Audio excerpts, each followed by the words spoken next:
the concise history of Prophet Muhammad SAW, chapter 12.1a, Al-Hudaibiyah Treaty, Zulqada 6th Hijrah.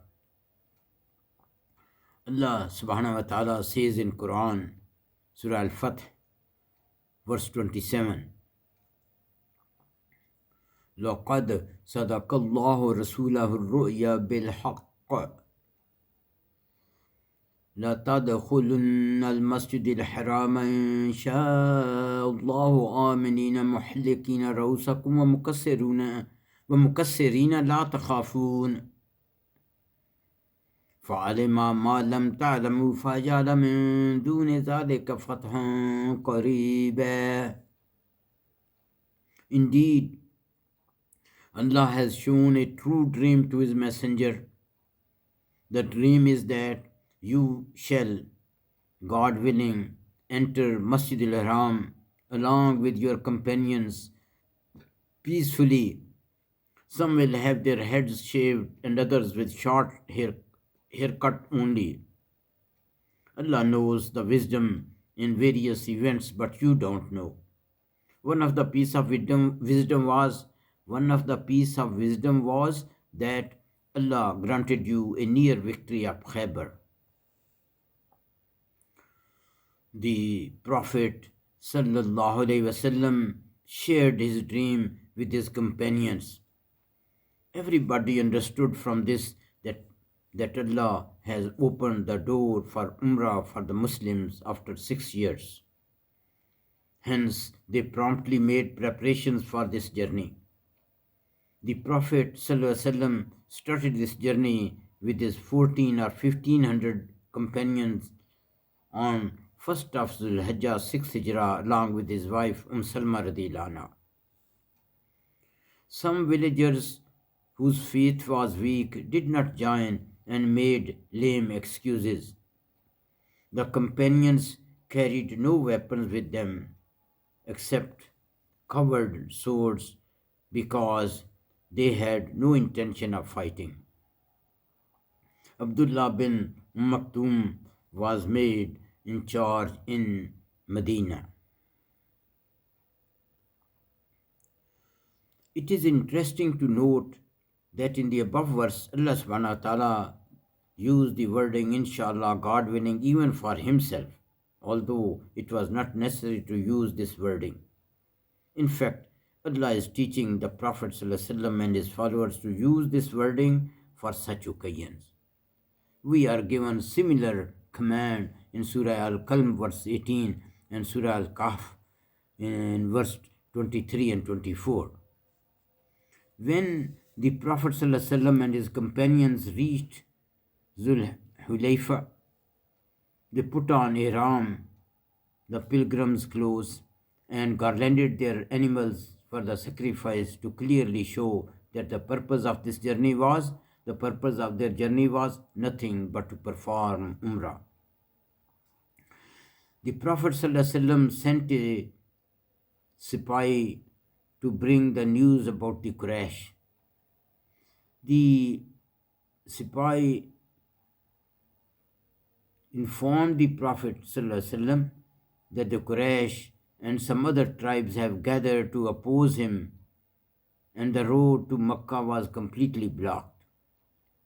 The Prophet ﷺ held a meeting for mutual consultations and then gave his opinion that we should fight with these tribes. Abu Bakr radhiyallahu anhu said in the meeting, Allah and his Prophet knows the best. My humble opinion is that we have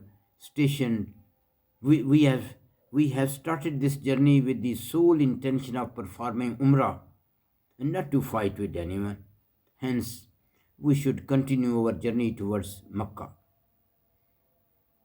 The Prophet ﷺ preferred this suggestion against his opinion and ordered the Muslims to march towards Makkah.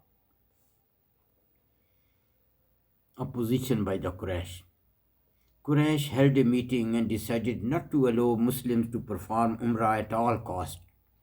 The Prophet ﷺ learnt that Khalid bin Walid had blocked the road to Mecca with his 200 horsemen. Khalid saw the Muslim performing Zuhr Salat. He intended to attack the Muslim during Asr Salat. Meanwhile, Allah revealed rules of praying during fear, Salatul Khawf. Hence, Khalid and his men missed the chance. The Prophet ﷺ intended to prevent fighting with the enemy.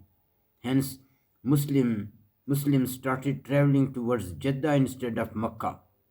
The Muslims had to pass through a very thorny valley. The Prophet ﷺ said, "Whoever will pass through this thorny valley, his all sins will be forgiven." All companions except one Badwan faced patiently the hardships of this valley. The Muslims reached a highway which was used for traveling from Jeddah to Makkah. When the Muslims reached Saniyatul Mirar, the Prophet's camel sat down and refused to get up. The Prophet said, The Prophet's camel sat down and refused to get up. People said, the camel has become stubborn. The Prophet ﷺ said, Camel is not stubborn. She is stopped by Allah, who stopped the elephants which intended to attack Makkah. The Prophet ﷺ said, I shall agree to all terms of enemy as long as they do not violate Allah's sanctions. Then the Prophet ﷺ made his camel rise and continued marching towards Makkah till they reached Hudaibiyah, which is these days called Ash-Shamisi. Miracle in Hudaibiyah. The Muslims set up their tents near a well which hardly had any water. The Prophet ﷺ placed one of his arrows in the well and the water gushed out, and the Muslims drank it to their fill and used for their other needs. Exchange of delegates. Budayl bin Warqa visited the Prophet ﷺ with some people of his tribe, and he said, The Quraysh has determined to stop you from entering into Makkah. The Prophet said, I have not come to fight with anybody. I only intend to perform Umrah.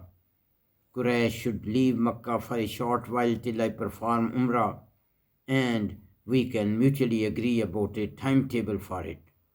Should Quraysh embrace Islam, as some people have done, they are most welcomed. If they prevent us from performing Umrah, I shall surely fight them to the last man. Allah's order must be fulfilled. After this, Budayl went to the Quraysh and said to them, I am coming from the Prophet, and if you like, I will tell you what is on his mind. Most of them refused to hear anything from him. A few sensible persons asked him about the plan of the Muslims. Budayl conveyed the message of the Prophet to them. Quraysh then sent Mikraz bin Hafs to verify this. The Prophet ﷺ gave him the same message. After this, Hulais bin Alqamah volunteered as ambassador. When he saw that the Muslims have garlanded animals for sacrifice and have great respect for sacred Kaaba, he advised the Quraysh not to debar them from performing Umrah. After this, Urwa bin Mas'ud said to the Quraysh, The Prophet's suggestion is very reasonable. You should accept it. However, let me talk to him. The Quraysh permitted him. When he met the Prophet, he was given the same message as given to Budayl. Urwa said to the Prophet ﷺ, "You have gathered people from various tribes to fight with your own blood relatives. I think these people will desert you and you will be left alone." Abu Bakr radiallahu anhu could not tolerate this insult of the Prophet ﷺ. Abu Bakr radiallahu anhu cursed Urwa and said, "You think we will desert the Prophet?" Urwa asked, "Who is this?" People said, "Abu Bakr." Urwa said, "Had you not done me a favor in the past, I lent money to pay off my loan, I would have answered you back." It was a custom at that time that when people negotiate terms with each other, they catch beard of each other.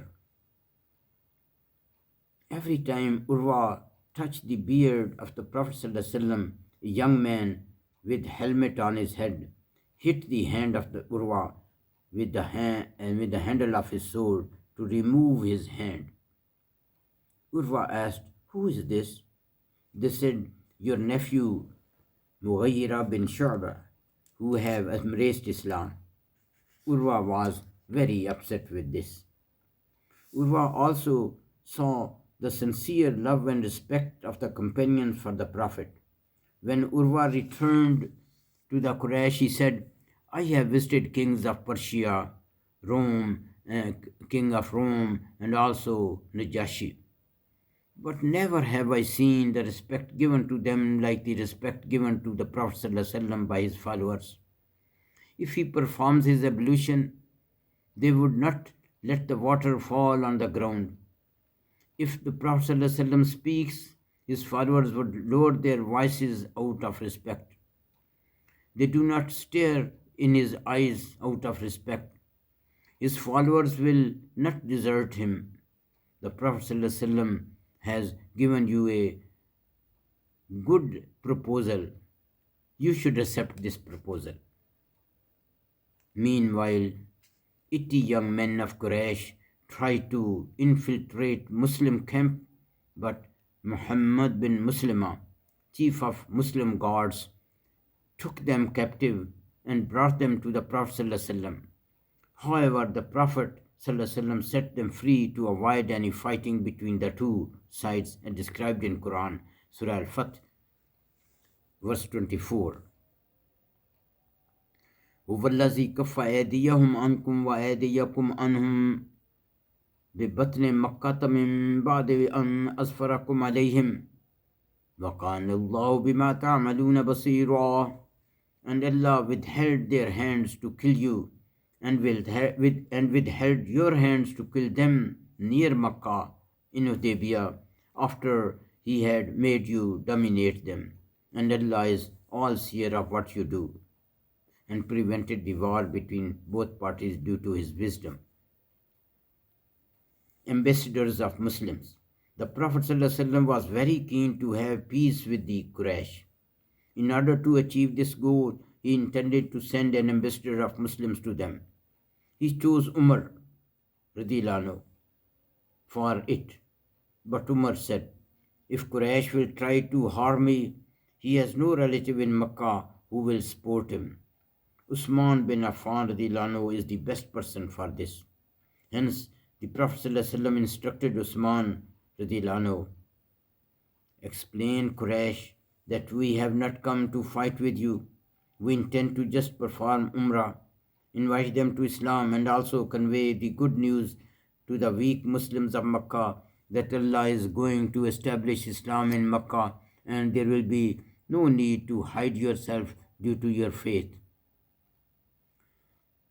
When Usman radiallahu anhu reached Makkah, his relative Sa'id bin As took him to meet various chiefs of Quraysh one by one.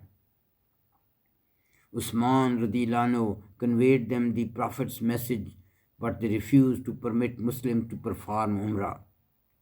They, however, permitted Usman radiallahu anhu to perform Umrah. But Usman radiallahu anhu declined it, saying, it is not befitting for me to perform Umrah when the Prophet ﷺ is denied to perform Umrah. This process of visiting chiefs one by one consumed whole day. The Muslims got worried, and rumor spread that Usman was killed by the Quraysh. Hence, the Muslims took a solemn pledge at the hand of Prophet ﷺ that they would sacrifice their lives to avenge the death of Usman radiallahu anhu and would stand firmly with the Prophet ﷺ under all circumstances. The first to take this pledge were Abu Sunan Asdi and Salma bin Aqwa. The Prophet ﷺ put his one hand over the other hand and said, "This is Usman's hand." After this pledge, Usman radiallahu anhu returned from Makkah and he also took pledge. Only one hypocrite, Jad bin Qais, did not take the pledge. Allah describes this pledge in Quran, Surah Al-Fath, verse 18. لَقَدْ رَضِيَ اللَّهُ عَنِ الْمُؤْمِنِينَ إِذْ يُبَايِعُونَكَ تَحْتَ الشَّجَرَةِ فَعَلِمَ مَا فِي قُلُوبِهِمْ فَأَنزَلَ السَّكِينَةَ عَلَيْهِمْ وَأَثَابَهُمْ فَتْحًا قَرِيبًا. Indeed, Allah was highly pleased with the believers when they made pledge to you, O Muhammad ﷺ, under the tree to be steadfast during the fighting. And Allah knew what is in their minds. Allah knew what is in their hearts. So Allah sent down calmness upon them. And apart from this favor, Allah gave them a physical reward of near victory, that means of Khaybar. Since in this pledge, pleasure of Allah is achieved, hence it is known as Bate Ridwan, subhanallah. When the Quraysh saw the firm determination of Muslims, they sent Suhail bin Umrah to negotiate an agreement with the Muslims, since he was the renowned orator of Quraysh. After heated discussion, the following clauses of treaty were agreed upon by the two parties. Number 1, the Muslims shall not enter Makkah this year, but they shall be allowed to perform Umrah next year, and they shall not stay in Makkah for more than 3 days. Number 2, they shall not bring any arms except covered swords. Number 3, there shall be no war activities for 10 years, and both sides will live in security. Number 4, if anyone from Quraysh goes to the Muslims without his guardian's permission, he shall be sent back to the Quraysh. But if any of the Prophet's followers return to Quraysh, he shall not be sent back. Number 5, whosoever wishes to join Prophet or enter into a treaty with him is allowed to do so. Similarly, whosoever wishes to join Quraysh or enter into a treaty with them is allowed to do so. According to this, Banu Khaza joined the Prophet ﷺ and Banu Bakr joined Quraysh. Now it was time to write the treaty. The Prophet ﷺ said to Ali radiallahu anhu, "Write down Bismillahir Rahmanir Rahim." Suhail objected and said, "We do not know Rahman and Rahim. We should write Bismikallahum, Allah, with your name." The Prophet ﷺ told Ali to write what Suhail said.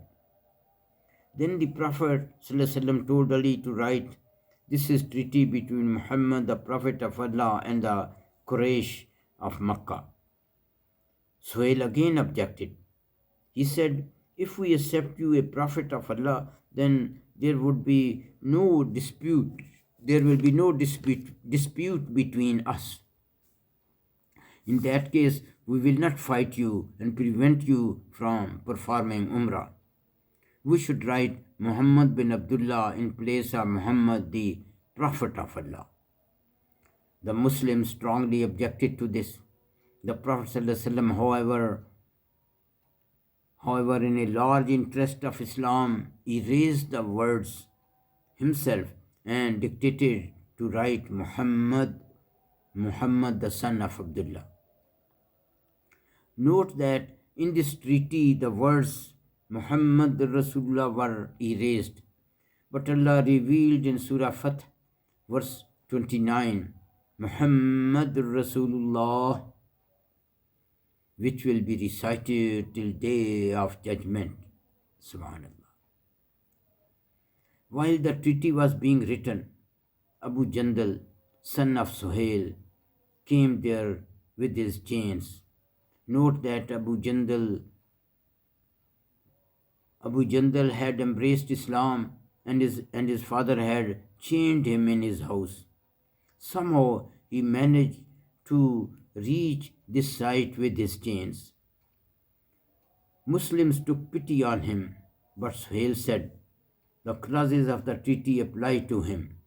The Prophet ﷺ said, the treaty has not been signed yet. Suhail said, since it is agreed upon, hence it does apply. Suhail said, since it has been agreed upon, hence this clauses of treaty does apply. Otherwise, I shall not make any treaty with you. The Prophet ﷺ asked Suhail to release Abu Jandal as a favor to him, but Suhail was adamant. He slapped his son on the face and pulled him by his collar towards the idolaters. Abu Jandal said, am I to be returned to the idolaters who will put me in trouble regarding my faith? The Prophet ﷺ said to him, be patient. Allah is going to provide relief to you and other helpless Muslims. We have made a treaty of peace with them, and we do not intend to break it.